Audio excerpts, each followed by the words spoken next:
everyone. Welcome to this week's Blonde Intelligence with me, Miss Ronnie, where I always seek to give you exquisite cranial repertoire. This week, we have a very special guest. We have Miss Neo Soul Sound Gray. Say hello to everybody. Hello, everybody. How are you doing today? I'm doing good. Just finished a full day of work. Excited to do an interview. Well, I'm glad you're here. And how we're going to start out is we're going to let you tell everyone a little bit about yourself. Okay, so my name is Ray. I was born and raised in Los Angeles, California. I just moved out to the DMV area, so I'm right near Washington, D.C., a little bit further away from it. And music is my passion. I do as much as I possibly can. My parents were big musicians, so I've always really been big into music. And I think my main passion is writing, so creating my own music and sharing it with other people and getting to see. What does every artist need? Press, press, press, and more press.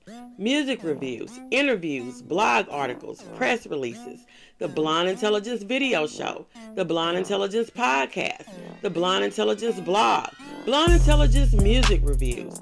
Available on Pandora, Amazon Music, Apple, YouTube, and more. Social media blasts, build your EPK, expand your fan base, links to your press. For more information, visit blonde-intelligence.com.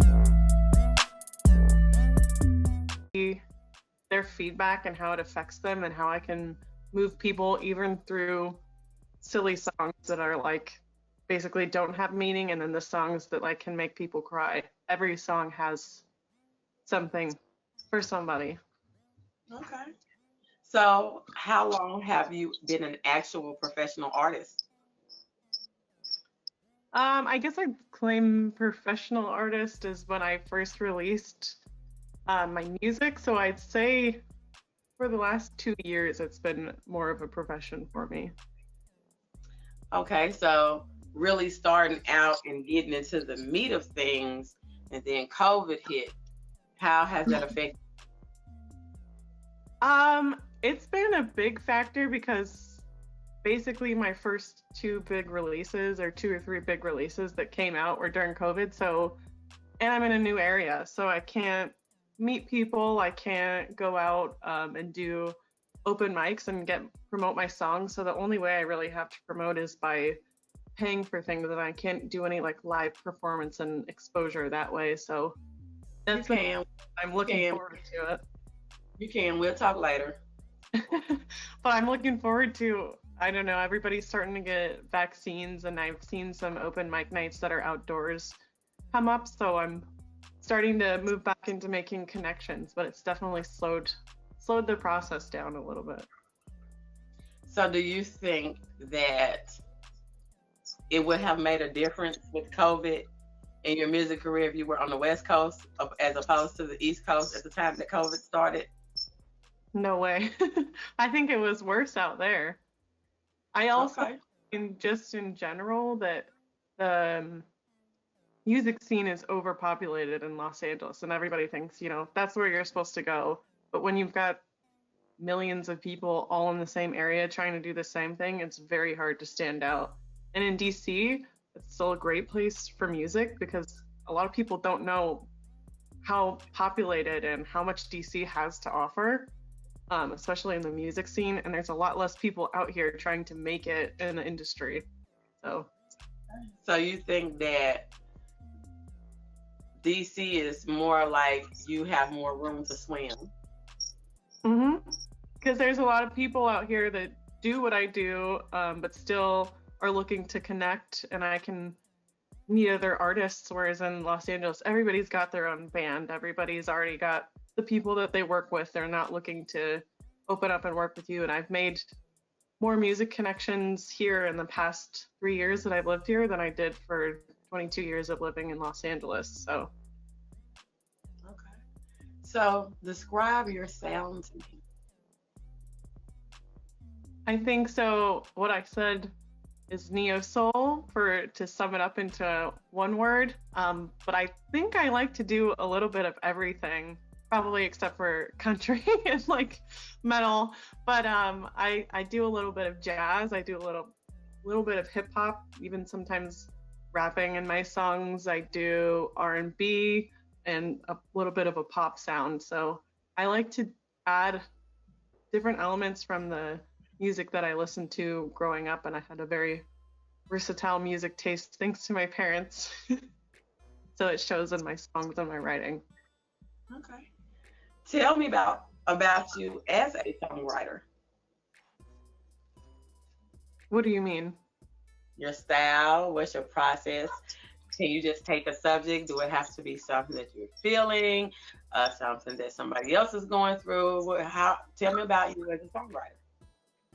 Okay, so usually how I do it is, because I started out without a producer, I'll go find stuff on YouTube or different sites that have beats. And I do play a little bit of piano, so I'll do some songwriting there.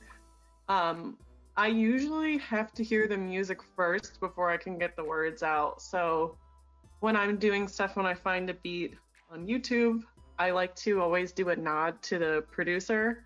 So I'll look at whatever they've titled the beat, and I'll see a word in there. Usually, sometimes they've got crazy words that I can't make into a song, but most of the time there'll be something like a song named All Love, and then I put that in there, and I kind of try and envision what they were trying to make out of the song, and I write from there. And I write all in my head.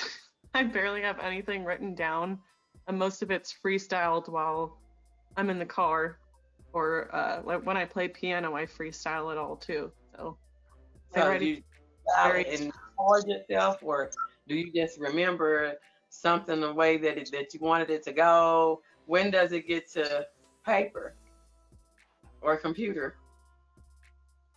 I record it. I'll like turn on my video camera while I'm driving and just like sit it down once I know I've got something good. But I've never really write anything down unless it's like a super complex songs. All my songs that are like very emotional and deep usually get written down because those ones are hard to complete. But the songs that are more fun, which is what I usually tend to move towards, those ones they're all improv, and they just get recorded for a moment on the phone, and I usually take it to the studio straight from there. Okay. So tell me about your latest single. So my latest single is called Boy Bye, and I so I just wrote that one. It was kind of just never really meant to be recorded, and I just sang it for fun. I enjoyed it. Huh? I enjoyed it. Well, those are the best ones sometimes, is the ones that you don't really think are going to be anything, but I was just kind of feeling like writing something empowering, and I have this thing where I've gone to the club so many times with my girlfriends, and I assume millions of other women have the same encounter too, men as well, I'm sure, where a guy offers to buy you a drink or give you a ride home or just offers you something in general and thinks that means that you owe them something in return. So I was feeling very inspired by that topic, and I wrote Boy Bye. So it's about basically saying, you can buy me a drink all you want to. I don't owe you anything. And I'm just here to have fun with my girlfriends. I'm not here to look good for you. I'm not here to dance for you. I'm here for me. I feel you. And if you don't like it, boy, my. So tell me, what are your future plans?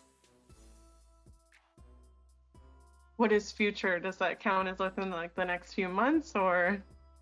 Whatever you consider the future to be.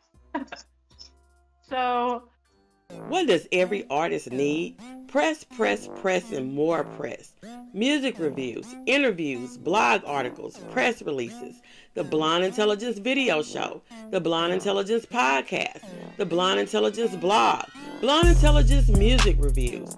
Available on Pandora, Amazon Music, Apple, YouTube, and more. social media blasts, build your EPK, expand your fan base, links to your press. For more information, visit blonde-intelligence.com. I'm trying very hard to get my name out there. So right now, what the future looks like is doing open mic nights and any kind of performances I can get myself into. So I'm trying to make some connections with live instrument players that can do backing for me. So my plan is to, because I think I've got most of what I want figured out on my end as far as releasing and creating.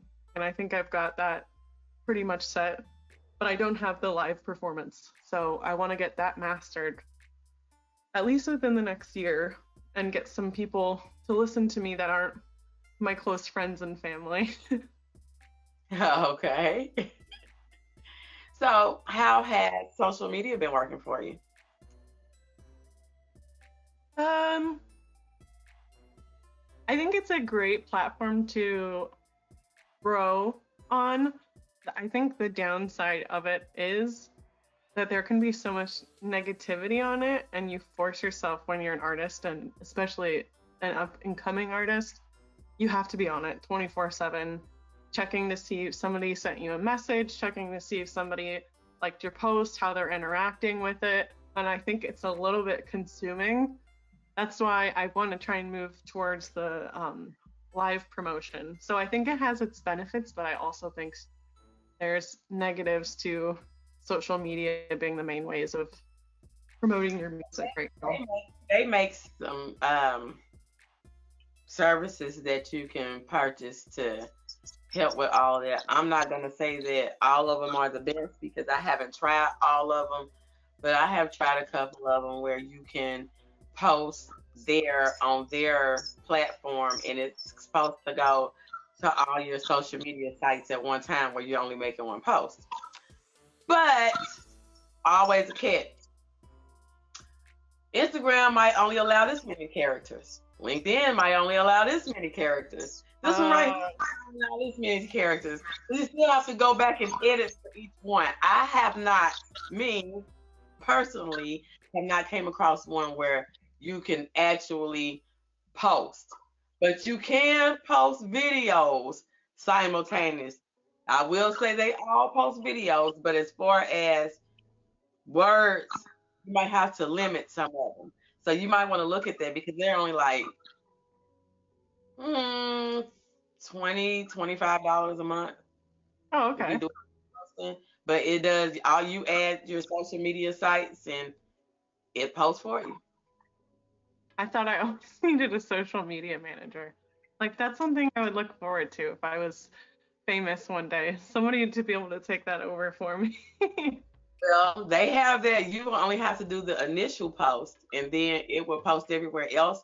You can schedule them and everything to post. So if you took like one day out, this is just me, my business mind, one day out on a Monday. Oh, I'm going to post this video I made, this video I made, this video I made, this post right here. I'm going to talk about this and talk about this. I'm going to post about my new single 4 times this week. I'm going to post on this day, at this time, this day, at this time, this day, at this time, this day, at this time. And I'm going to do this, this, this, and this. You can enter all of that in to do it at the times that you want it done and never have to worry about it again until you get ready to do it again. You could do it for the week. You could do it for every 2 weeks, for the month. But you'll never have to worry about posting again if you just take that one day to do it. Well, that's awesome. I'll definitely utilize that. I will ask you a question. Okay. Who is your most influential artist right now? I hate this question because it's so hard to pick.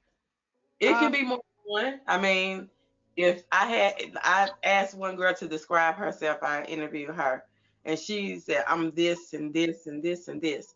So if I'm asking you your most influential artist, then hey, well, I have a few influential artists. So if it's more than one, have at it.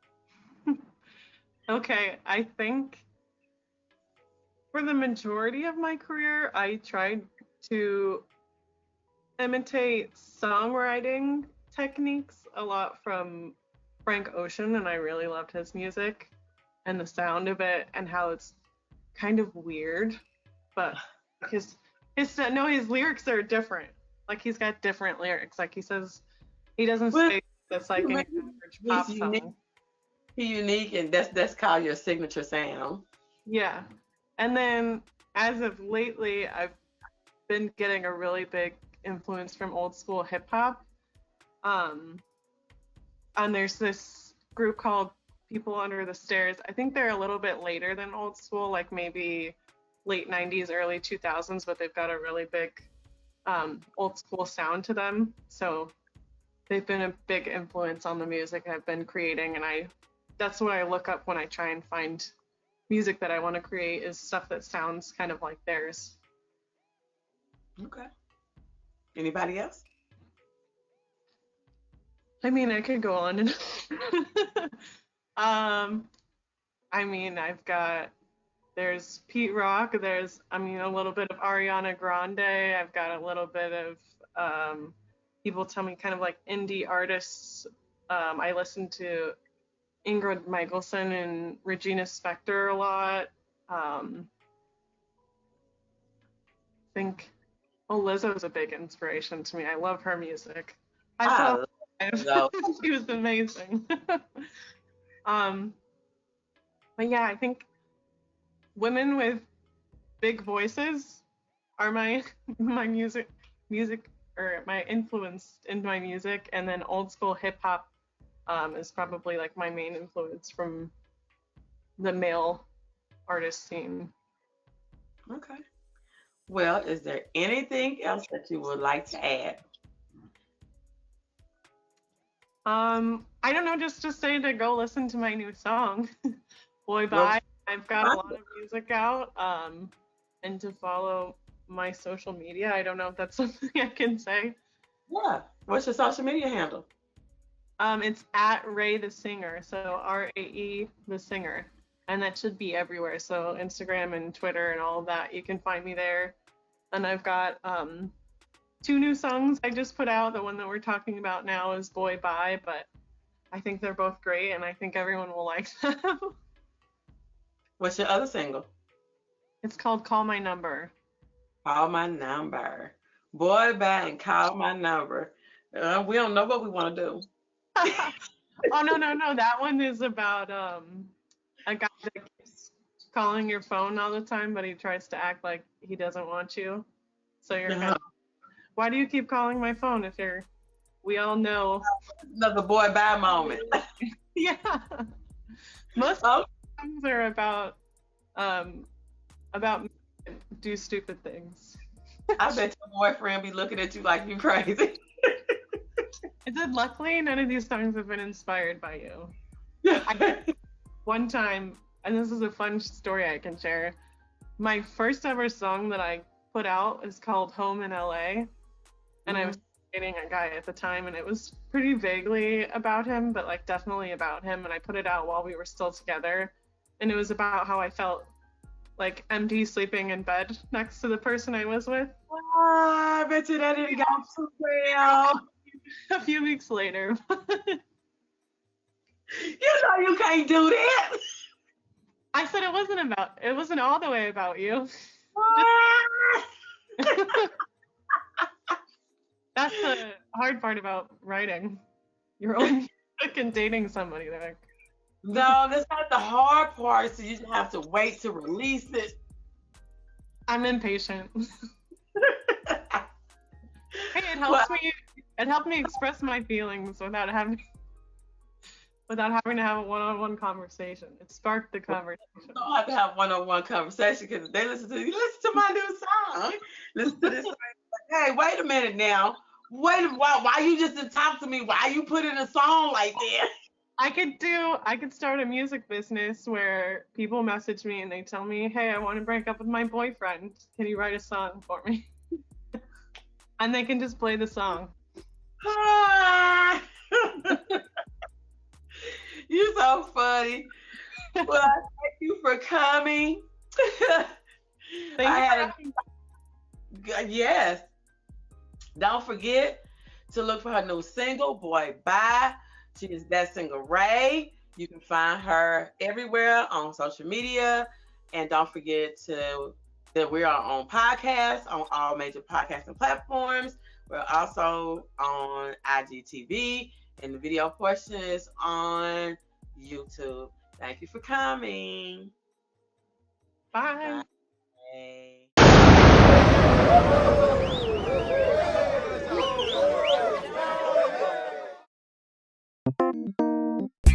Advertise with Blonde Intelligence, where our listeners experience exquisite cranial repertoire.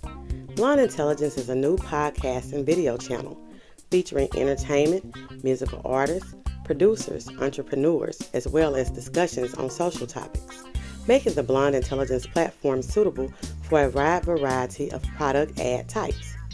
Video, Instagram TV, YouTube, and links shared to all Blonde Intelligence social media pages and select group networking platforms. This creates a collective base of over 50,000 potential sets of eyes on your product or service.